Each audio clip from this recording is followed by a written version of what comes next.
Whenever there is any type of fire, police, or medical emergency, we know our first responders are going to get there and get there quickly. But they don't just roll out on these incidents on their own. They respond after calls for help come into this call center, staffed by the emergency communication specialists. Our comm specialists and everyone in our dispatch center is crucial to the overall package of emergency response. They are the first responders. Our call center is located at Las Vegas Fire and Rescue Station 1, one of the busiest fire stations in the country. It receives more than 300,000 calls a year, and it is the dispatch center not only for Las Vegas, but North Las Vegas and Clark County, including some of the more remote areas like Mount Charleston and Moapa.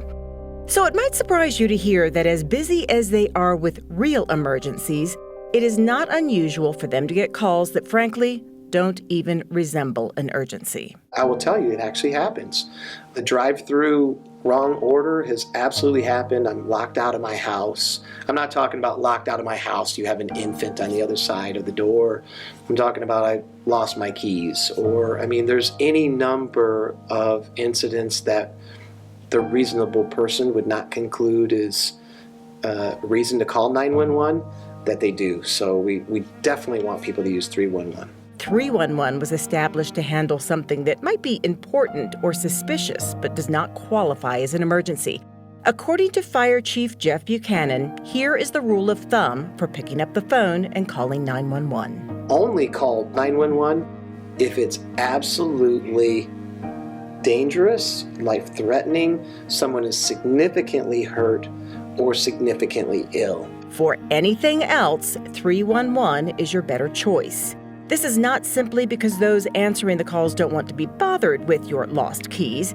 It is to prevent lost lives. The longer it takes for a response to arrive, for a medical call per se, contributes to brain death and heart death. So if someone's in cardiac respiratory arrest, someone's in stroke, the longer it takes for medical intervention to get there, the greater likelihood of a bad outcome. Same with a fire.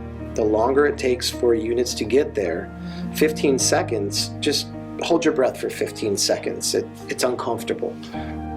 The speed of fire moves fast in 15 seconds. So if a caller is taking up one of our dispatchers' time on a call that isn't necessary for even 15 seconds, it means they can't appropriately dispatch for someone else who's certainly waiting in our queue. Those who answer these calls are unsung heroes who save lives every day behind the scenes. We can help them by making sure our call to them is truly an emergency.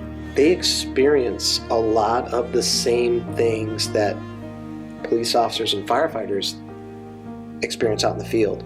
Police officers and firefighters actually see it. All of our comm specialists, our dispatchers, are hearing it.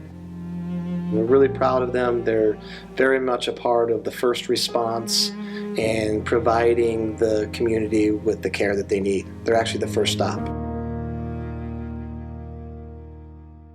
Here are some tips if you need to call 911. First and foremost, try to stay calm. Know your location and the number you're calling from. Wait for the call taker to ask questions and then answer as clearly and calmly as you can.